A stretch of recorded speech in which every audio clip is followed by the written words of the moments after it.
6 dias antes da Páscoa, Jesus chegou a Betânia, onde vivia Lázaro, a quem ressuscitara dos mortos. Ali prepararam um jantar para Jesus. Marta servia, enquanto Lázaro estava à mesa com ele. Então Maria pegou um frasco de nardo puro, que era um perfume caro, derramou sobre os pés de Jesus e os enxugou com seus cabelos. E a casa encheu-se com a fragrância do perfume. Mas um dos seus discípulos, Judas Iscariotes, que mais tarde iria traí-lo, fez uma objeção. Por que este perfume não foi vendido e o dinheiro dado aos pobres? Seriam 300 denários. Ele não falou isso por se interessar pelos pobres, mas porque era ladrão, sendo responsável pela bolsa de dinheiro. Costumava tirar o que nela era colocado. Respondeu Jesus: deixe-a em paz, que o guarde para o dia do seu sepultamento. Pois os pobres vocês sempre terão consigo, mas a mim vocês nem sempre terão. Enquanto isso, uma grande multidão de judeus, ao descobrir que Jesus estava ali, veio, não apenas por causa de Jesus, mas também para ver Lázaro, a quem ele ressuscitara dos mortos. Assim, os chefes dos sacerdotes fizeram planos para matar também Lázaro, pois por causa dele muitos estavam se afastando dos judeus e crendo em Jesus. No dia seguinte, a grande multidão que tinha vivido para a festa ouviu falar que Jesus estava chegando a Jerusalém. E Lázaro, ele estava feliz porque Jesus tinha ressuscitado ele e ele queria ali preparar um banquete, porque o que nós damos de melhor para as pessoas é chamar ela para ir na nossa casa, de estar na nossa casa, de poder servir aquela pessoa pela qual fez algo pelas nossas vidas. Quando estamos na célula, quando estamos no culto, quando estamos em alguma conferência, ou em qualquer lugar que estamos juntos, nós temos que aproveitar esses momentos para ensinar.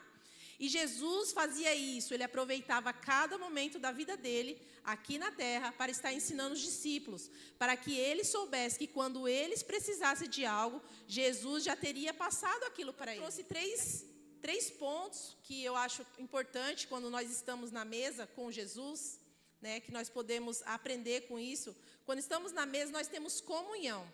Lá em Lucas 24, do 30 ao 34, quando estava à mesa com eles, tomou o pão, deu graças, partiu e deu a eles. Então, os olhos deles foram abertos e reconheceram, mas ele desapareceu. Então perguntaram um ao outro: não ardia o nosso coração enquanto ele nos falava no caminho e nos explicava as Escrituras?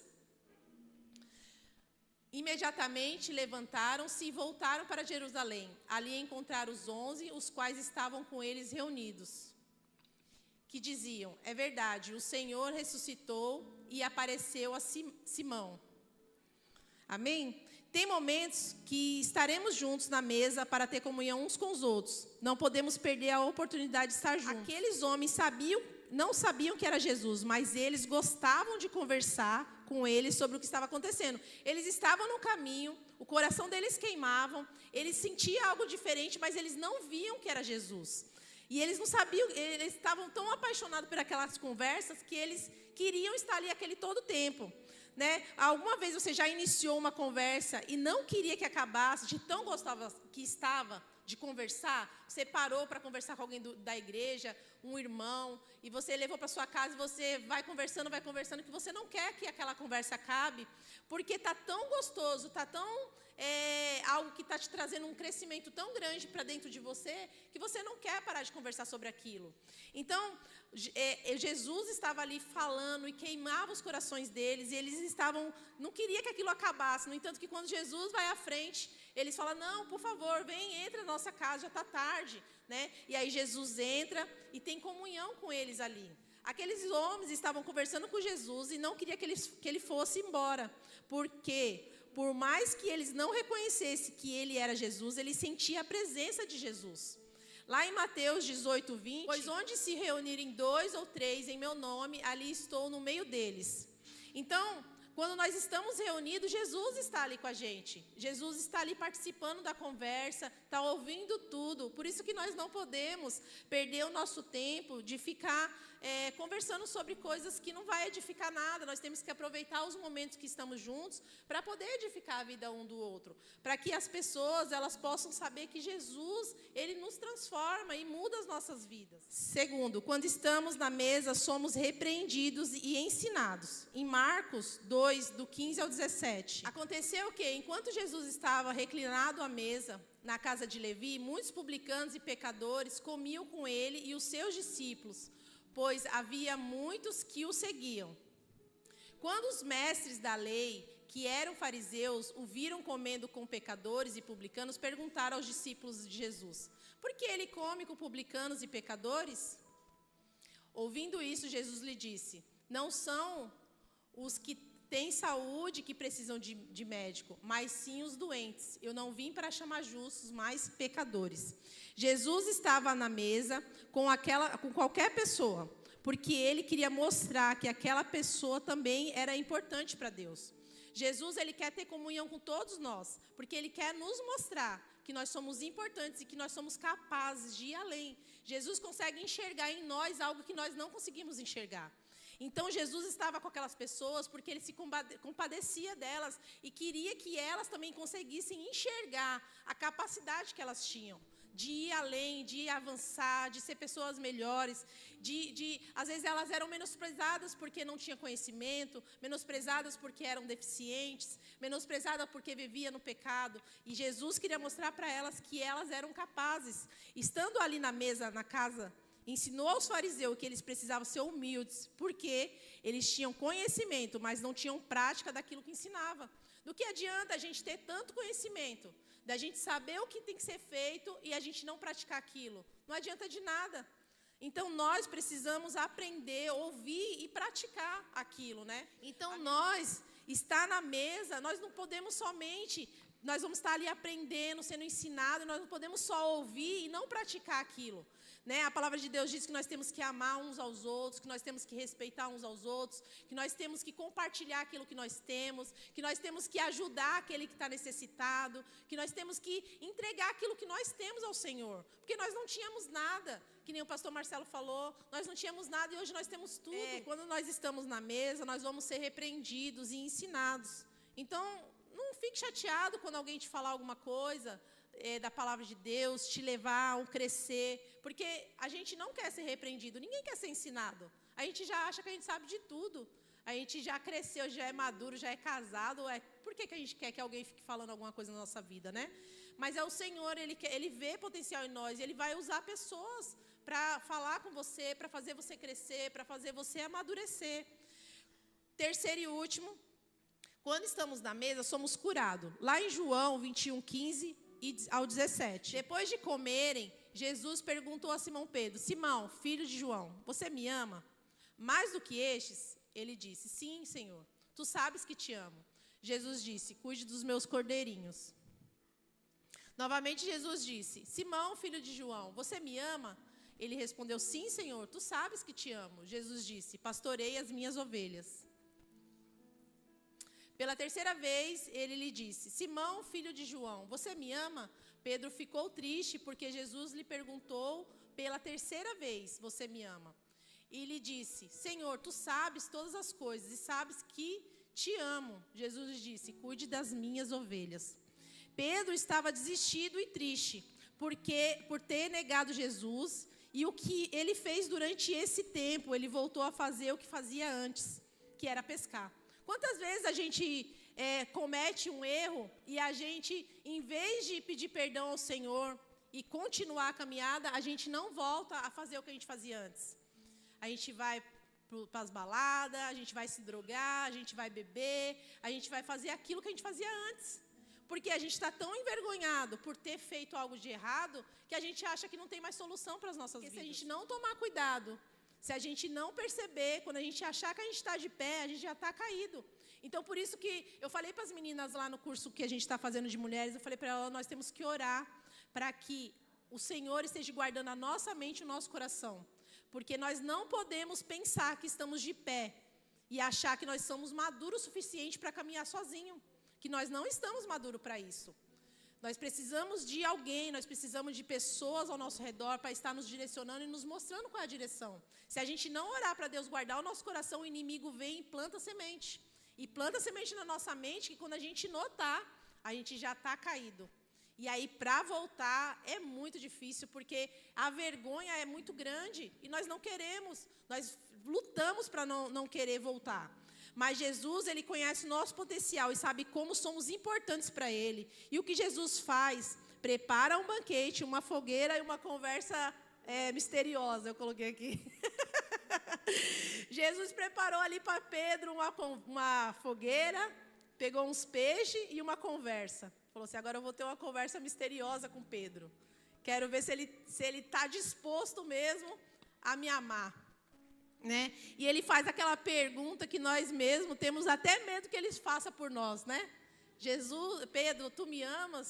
Coloca aí seu nome assim, você fala assim, Vitor, Jesus está perguntando, você me ama? Márcia, você me ama? Jesus pergunta para todos nós se nós o amamos. E aí a gente fala, Senhor, eu te amo. Eu estou lá na igreja todo domingo, como eu não te amo? Mas aí não ama o irmão, não respeita o irmão, né? Não compartilha o que tem, não tem coragem de entregar aquilo que é do Senhor, de entregar a sua vida ao Senhor, mas fala que ama ao Senhor. Será que nós amamos mesmo ao Senhor?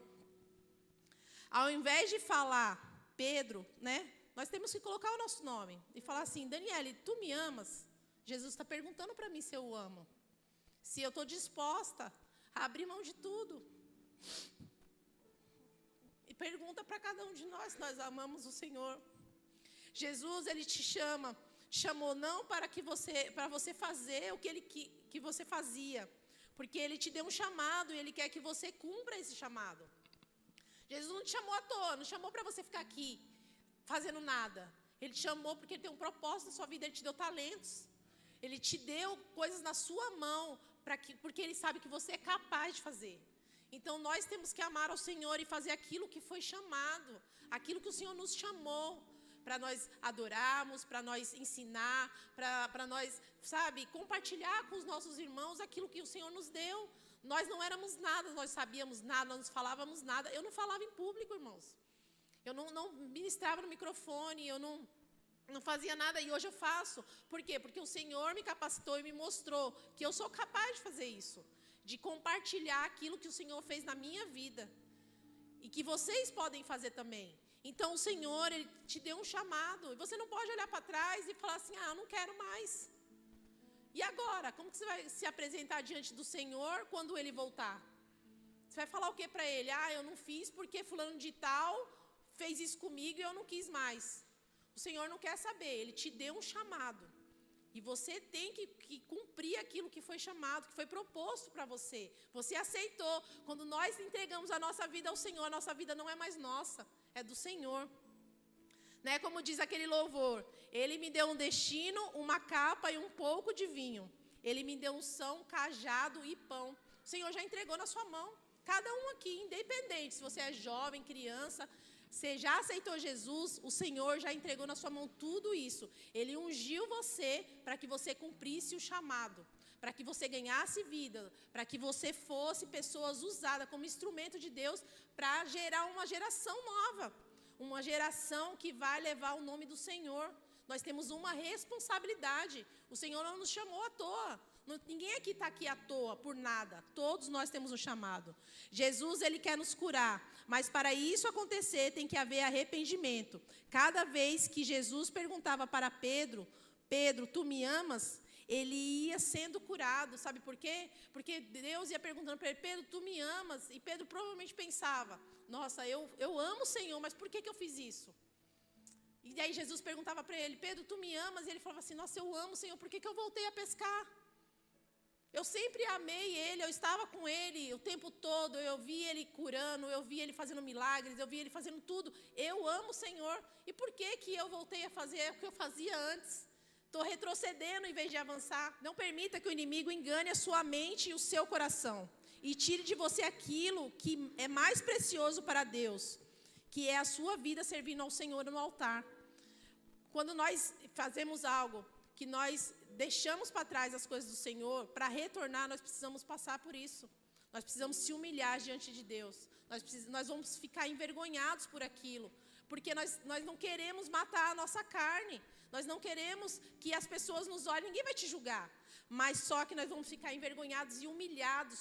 E nós não queremos passar por isso, mas por quê? Porque o inimigo começa a colocar coisa na nossa mente, de que é isso que as pessoas estão pensando.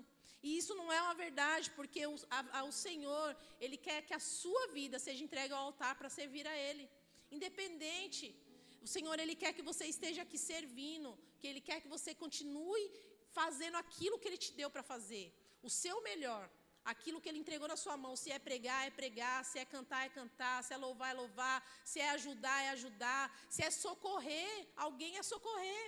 É isso que o Senhor quer que a gente venha. Então, por isso que Jesus perguntou para Pedro, eu olho para você e vejo capacidade em você, mas você me ama a ponto de abrir mão da sua vida, a ponto de abrir mão do seu dinheiro, a ponto de abrir mão da sua casa, do seu conforto, a ponto de abrir mão de tudo que você tem para me servir.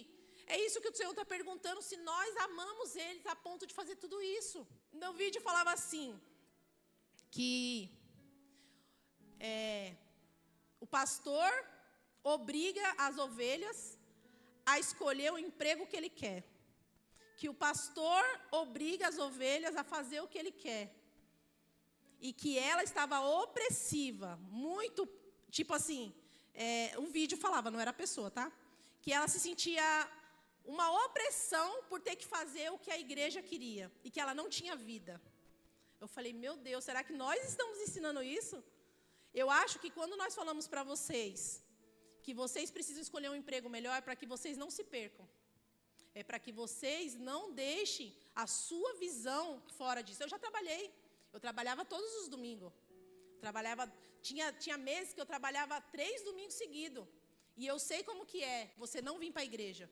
Você não ter uma direção de ter alguém falando na sua vida. Você se perde, você começa a olhar as coisas do mundo. Quando a nossa visão não está debaixo de uma direção, nós nos perdemos. Eu estava me perdendo. O Cássio notou e falou assim, você vai pedir as contas? E eu falava assim, não, eu não quero, porque eu quero trabalhar. Eu quero trabalhar, eu quero ter dinheiro, eu também quero, irmãos, eu quero ter muita coisa. Mas, se for para mim perder a minha comunhão com Deus, eu prefiro não ter emprego. Porque eu tenho que escolher, eu tenho que decidir. Então, quando nós direcionamos vocês, não é porque nós queremos o mal de vocês, não. Não é porque a gente quer prender vocês aqui dentro, fazendo as coisas aqui, não. É porque nós temos a responsabilidade de deixar a vida espiritual de vocês diante do altar. Meu Deus, será que é isso que eu estou ensinando para essa menina? Será que um dia eu falei para ela assim, ó, você é obrigada a vir para cá? Você é obrigada a servir ao Senhor? Não. A gente direciona. Ó, você tem que escolher o melhor emprego, o Senhor tem o melhor para você. Você não precisa trabalhar aí 300 horas por dia e não servir ao Senhor. E não ouvir uma palavra de direção e não estar diante do Senhor. Não é isso que o Senhor quer. Mais vale um dia, sabe? 5 minutos, o pessoal está oferecendo aí na internet. Você quer 5 minutos com Jesus ou 5 milhões na sua conta? Pessoal, eu quero 5 milhões na minha conta. Mal sabe ele que 5 minutos na presença do Senhor vai valer muito mais do que 5 milhões. Então, nós estamos trocando a presença de Deus por qualquer coisa aí no mundo. E quando eu digo qualquer coisa, irmão. Não é só um trabalho, não. É tudo. É festa, é viagem, é tudo. Nós estamos entregando o nosso melhor para o mundo. E não estamos entregando nem 5% para Deus. Nós temos que servir com os nossos talentos. Se nós temos para servir, nós temos que servir. Se tem necessidade no corpo, nós temos que servir. Nós somos irmãos em Cristo, nós temos que ajudar os irmãos. Eles precisam também de ajuda. E nós aprendemos para quê? Para ficar guardado? Para ficar dentro de casa sem fazer nada? Não, nós temos que servir ao Senhor. Isso é o melhor que a gente faz, estar junto com os irmãos. Uma pessoa doente, ela só pode ser curada se ela aceitar o tratamento. Quando ela desiste, ela deseja morrer e ela não vive os propósitos de Deus. Uma pessoa, quando está lá nas últimas, lá, e ela desiste da vida, ela quer morrer.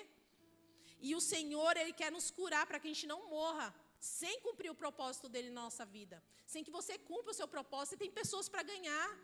Você tem pessoas que só você vai ganhar. E se você abortar Isso na sua vida você vai deixar de ganhar muitas vidas. Vai deixar de ganhar criança, vai deixar de ganhar jovens, vai deixar de ganhar casais, vai deixar de ganhar. E aí Deus vai ter que preparar outras pessoas. Então, quando nós precisamos ser curados, nós precisamos aceitar o nosso tratamento. Porque o Senhor, Ele não quer que nós venhamos morrer. E se nós não somos curados, nós vamos morrer, porque a ferida vai crescer. E isso vai arrebentar com o nosso coração, com a nossa mente. E aí a gente vai se perder. Não podemos permitir que o inimigo venha nos enganar e deixar essa doença dentro de nós e aí a gente não ser curado, para que a gente possa viver os propósitos do Senhor. Faça diferente, aceite o tratamento de Deus para que você possa ser curado e ter uma vida totalmente diante do altar. Hoje nós falamos de Pedro porque ele passou por todo esse processo. Foi vergonhoso, irmãos. Imagina a pessoa chegar para você, Jesus chegar para você e perguntar se você me ama. Não era somente isso, está na Bíblia, mas com certeza Jesus falou muito mais coisas ali para Pedro. E Pedro deve ter ficado muito envergonhado, mas ele se arrependeu e cumpriu o propósito do Senhor. Foi pregar, 3.000 pessoas foi salva, 5.000 pessoas foi salva. Então, ele cumpriu o propósito e nós precisamos ser curados para que nós venhamos também cumprir o propósito na nossa vida. E estar na mesa é uma oportunidade de crescimento, de ter comunhão e de ser curado, porque o Senhor vai nos usar. Nós somos instrumentos do Senhor, irmãos. Nós não estamos aqui porque nós escolhemos, mas porque o Senhor nos escolheu. Estar nessa posição. Um dia vocês podem estar nessa posição de ser pastores, de cuidar de vidas. O Senhor pode chamar vocês para isso. E vocês vão ter que cumprir toda essa parte chata. Você acha que nós gostamos de repreender alguém? Não. Você acha que a gente gosta de chamar a atenção de alguém? Não gostamos também. Mas nós fazemos porque o Senhor nos ensina a fazer isso, porque se nós não fizermos, o Senhor vai nos cobrar a vida de vocês. Nós temos responsabilidade pela vida de cada um de vocês que está aqui. Cada uma pessoa que sobe aqui, é nossa responsabilidade ensinar, repreender e edificar a vida de vocês. Por isso nós ensinamos vocês. Não é porque nós queremos mandar na vida de vocês, não. É porque nós queremos cuidar de vocês. E ninguém aqui é obrigado a fazer nada. Nada que o Senhor está mandando nós falar para vocês, não. Mas aí vocês têm que ir para casa e falar, Senhor, eu não gostei desse discipulado, mas ministra o meu coração, para que eu possa ouvir a tua voz, para que eu possa saber que é o Senhor que está falando comigo. O Senhor está falando conosco, irmãos. O Senhor quer nos curar, quer nos trazer a fazer aquilo que é o melhor para Ele. Feche seus olhos. Ore ao Senhor. Fala, Senhor, fala comigo. Cura o meu coração, a minha mente. Não permita, Senhor Jesus, que o inimigo ele venha roubar, Pai, isso da minha vida, que é o propósito que o Senhor tem para mim.